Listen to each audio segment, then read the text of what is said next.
Honey, where is our daughter? No. I don't want to talk about it. Why? What happened? Because we eating her.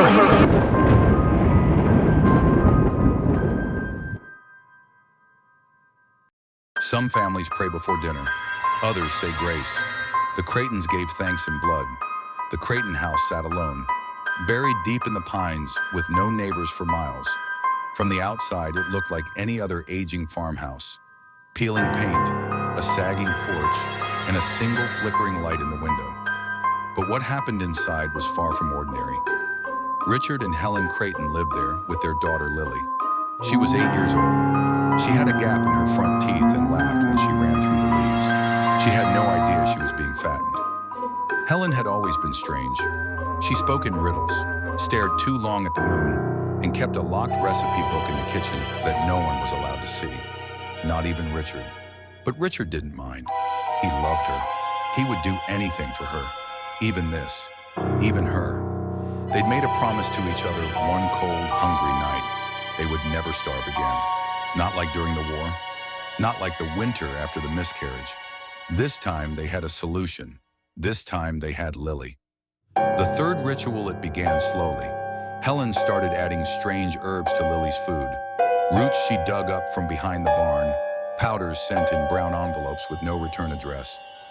Lily didn't notice. She was a child, innocent, trusting. The medicine made her sleep deeper. Her cheeks grew rounder, her arms softer.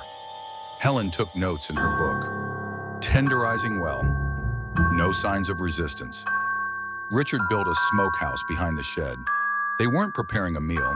They were preparing a sacrifice. On the night of the harvest moon, Helen dressed Lily in a white dress and braided her hair. "We're having a special dinner," she said sweetly. Lily smiled. "Is it my birthday?" Helen kissed her forehead. "Something like that." Richard poured wine. They sat together at the wooden table. The family, the whole family, for the last time. Helen served Lily's favorite, roast duck, mashed potatoes, gravy thick as glue. After the meal, Lily grew dizzy. Her words slurred. "Mommy, I feel sleepy." Helen caught her as she slumped forward. "Shh. It's okay, darling. It's time." Richard carried her down to the basement while Helen hummed an old lullaby. The walls were lined with hooks. A butcher's block stood in the center, stained from previous experiments. This was not the first time. Only the first time with family. Helen held the ceremonial knife. Richard held her hand. Together they made the first cut. Lily never screamed. She was already gone, or so they thought.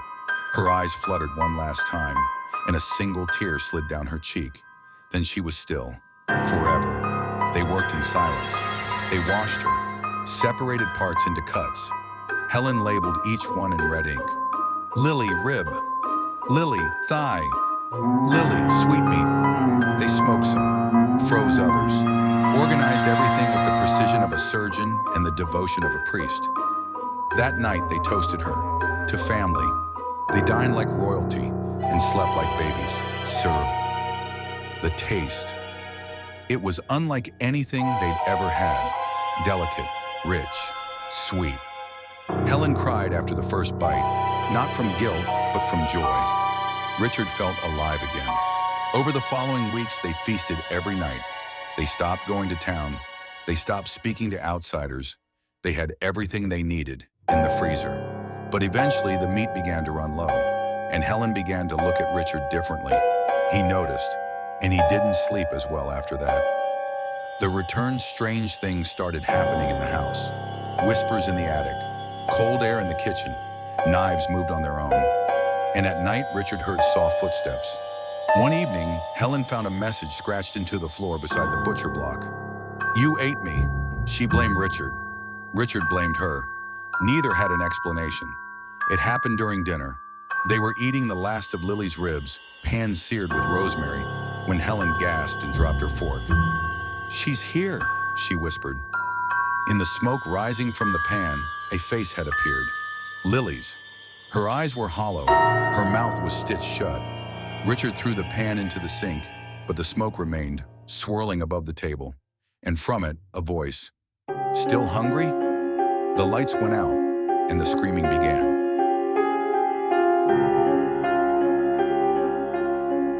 Helen was never the same. She stopped eating. She clawed at her own face in the night. Sometimes Richard found her whispering to the freezer. Other times she was laughing. "I hear her in the walls," she said. "She's growing back." Richard tried to calm her, but deep down he believed it too, because the freezer, though unplugged, was getting colder. And some of the bags, they weren't labeled by Helen. They were new, fresh, wet. The last night came quietly. Snow fell. Candles flickered. Helen made stew. She insisted on using the last of Lily's remains, just to end it. Richard agreed. They sat together, old, tired, alone. They ate. Then Helen began to choke. Blood bubbled from her lips.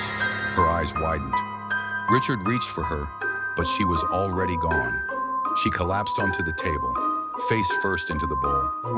And then he saw it, floating in the broth, a child's tooth. Not from Lily, from someone else. Richard ran to the basement. The butcher's block was clean, but Helen's recipe book sat open. A new page written in handwriting not hers. One mother's grief, one father's guilt, a daughter's soul still split. To undo the feast, feed the beast, or become what you eat. And under that, a drawing of the house burning. Richard looked up. Smoke was already rising from the vents. He screamed, but it was too late. When the fire crews arrived the next morning, the house was nothing but ash. No bodies were found. Only a single plate, untouched, in the center of the ruin. And on it, a girl's heart, still warm. Some say the Creightons were monsters. Others say they were cursed. But every year on the harvest moon, smoke is seen rising from the pine trees. And sometimes travelers passing by swear they hear a little girl laughing and the sound of dinner being served.